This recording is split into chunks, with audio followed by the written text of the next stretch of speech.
We've all been there. The heart-pounding, exciting milestone in life where it's time to get your own car. But of course, as any deep thinker knows, that's the easy part. The tricky part is deciding whether to buy or lease. It's a little like standing at a crossroads thinking, which way do I go? Well, if you are in that place at this moment, this is the video you want to watch. We are here to help you make the best choice for your wheels. So let's get to it. In this video, we're going to talk about the pros and cons of buying versus leasing your car, so stick around. We are going to share everything you need to know to make the decision that is right for you. All right, now, buying a car is like declaring, this ride is all mine. It's a commitment. And unlike leasing, where you're just borrowing the car for a while, buying means it's yours to keep forever. Eyeing a brand new shiny car. Then, according to Kelley Blue Book, you might be looking at an average cost of more than $48,000. But let's not get ahead of ourselves. First, let's go through the pros and cons of buying a car. The first benefit you get from buying a car is freedom with mileage. Say goodbye to mileage limits. Want to drive it to the moon and back? By all means, do so. There won't be any extra fees for hitting the open road hard. This freedom is like owning the road, no strings attached. Next up, let's talk wear and tear. It's no biggie. A few scratches or dents. That's just character. You won't have a dealership breathing down your neck over what they deem normal wear and tear. This car is yours, and a little personality never hurt anyone. Another major plus is the ability to sell or trade on your terms. It's your ride, so you get to decide its fate. Ready for a new adventure? You're in the driver's seat. Trade it in or sell it based on its current market value, no questions asked. Now, after knowing about these perks, maybe you're thinking about getting a car, right? Buying one might seem straightforward, but there are a few speed bumps along the way that can make things interesting. First up, let's talk about heftier monthly payments. Not many of us have a huge pile of cash just waiting to be spent on a car. I mean, it'd be nice, but it's not really the average Joe's situation. So what do most people do? They go for a loan. But here's the thing. When you finance a car, like buying that Honda Civic, you've got to be ready for the monthly payments to hit a bit harder. Experian's number crunchers found out that anyone buying a Civic were looking at about $531 every month. That's quite a bit more than if you'd leased, which means your wallet feels the squeeze a little tighter each month. Next is the upfront money. Who doesn't love the idea of lower monthly payments? Sounds great, but the trade-off is you've got to throw down a bigger down payment. We're talking a serious chunk of your savings here, folks. This isn't just spare change, it's a significant chunk of cash that you've got to part with up front. It makes buying a car a pretty hefty initial investment, something that can make you think twice if your savings account isn't exactly bursting at the seams. And also, let's not forget about maintenance and the joys of car ownership. Once that warranty waves goodbye, guess who's on the hook for repairs? That's right, you and your trusty wallet. Whether it's a squeaky brake or a temperamental transmission, any trips to the mechanic are coming out of your pocket. It turns into a sort of partnership between you and your bank account to keep your car running smoothly. And let's be real, cars have a way of needing a fix at the most inconvenient times. So, wrapping it all up, buying a car is a bit like signing up for a marathon. It's a commitment with its own set of challenges like higher monthly payments, a hefty down payment, and the ongoing saga of maintenance costs. But for many, the finish line, owning your car outright, is worth the journey. Just be sure to lace up your financial sneakers tight because it's quite the run. Okay, let's shift our focus over to the leasing lane and see what's up with that. Leasing a car can sometimes seem like you're snagging the better deal, especially when those lower monthly payments start waving at you. Unlike buying, where you're in it to own the car outright, leasing is more like a long-term rental. You're basically covering the car's depreciation during your time with it, along with a bit extra for those finance charges. All right, now let's take a look into the bright side of leasing. First up on the perks list is fewer worries. Picture this. You're behind the wheel of a car in its prime, weaving through life's highways and byways without a single fret. Leasing hands you the keys to a vehicle in its golden years. No aging car, woes or unexpected breakdowns to dampen your drive. And the cherry on top? Some leases throw in complimentary oil changes and maintenance checks, ensuring your ride runs as smooth as silk. It's akin to having a vigilant guardian angel dedicated solely to the well-being of your vehicle. When the journey with your leased chariot concludes, bidding farewell is as breezy as a Sunday morning drive.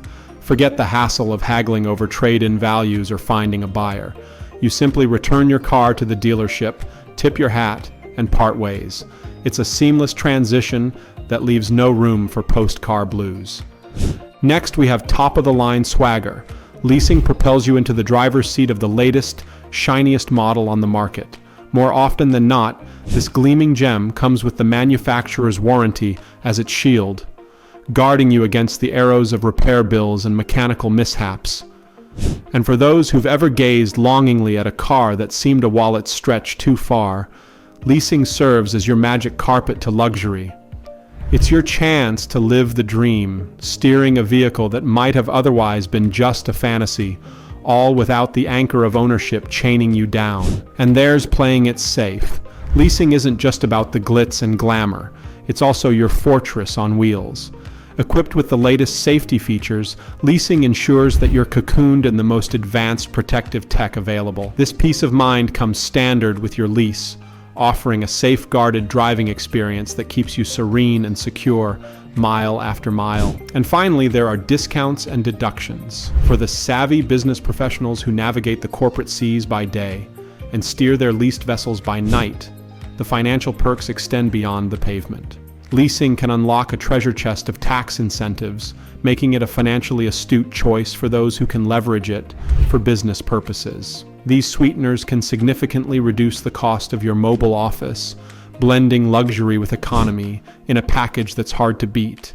Each of these leasing advantages combines to paint a picture of hassle-free, high-end driving. It's about enjoying the present moment in a car that's as worry-free as it is luxurious, all while knowing the future holds no cumbersome commitments. Now, leasing definitely has its attractions, like enjoying a new car every few years without the hassle of ownership.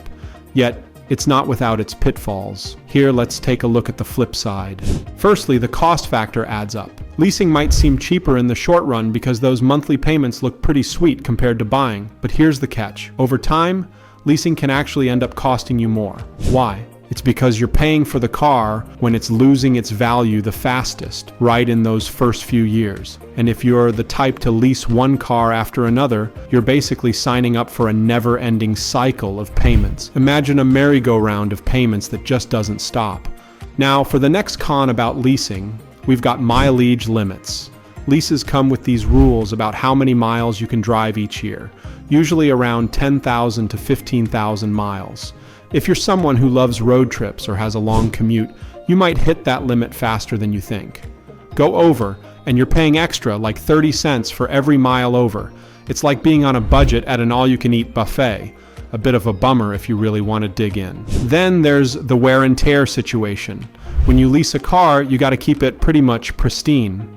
Think of it as renting a fancy suit. You want to return it without any new stains or tears, or you'll pay for it. This means being super careful with how you treat your car, which can be a bit stressful if you're living that adventurous or busy family life. And if you're thinking about breaking up with your lease early, oh boy, it's like a bad breakup with early termination fees. Deciding you want out of your lease before it's up can really hit your wallet hard. We're talking some serious cash and termination fees that can make you wish you'd thought twice before jumping into the lease. Moving on to the strict return to sender policy. When your lease is up, you got to return the car in almost the same shape you got it, minus the expected wear from driving it around, of course. This might mean paying out of pocket to fix anything that's not up to snuff, like getting new tires or fixing scratches. It's like cleaning up your apartment super nice to make sure you get your security deposit back. Last but not least, the end of lease fees can sneak up on you. Just when you think you're all done, there might be a fee just for turning the car back in. It's like saying goodbye but having to leave a tip. Last but not least, before you make your move, there are some other important things to consider. Your credit score is like your money handshake. Basically, you're telling the dealership you know how to hold your own when it comes to those monthly payments. Looking to lease?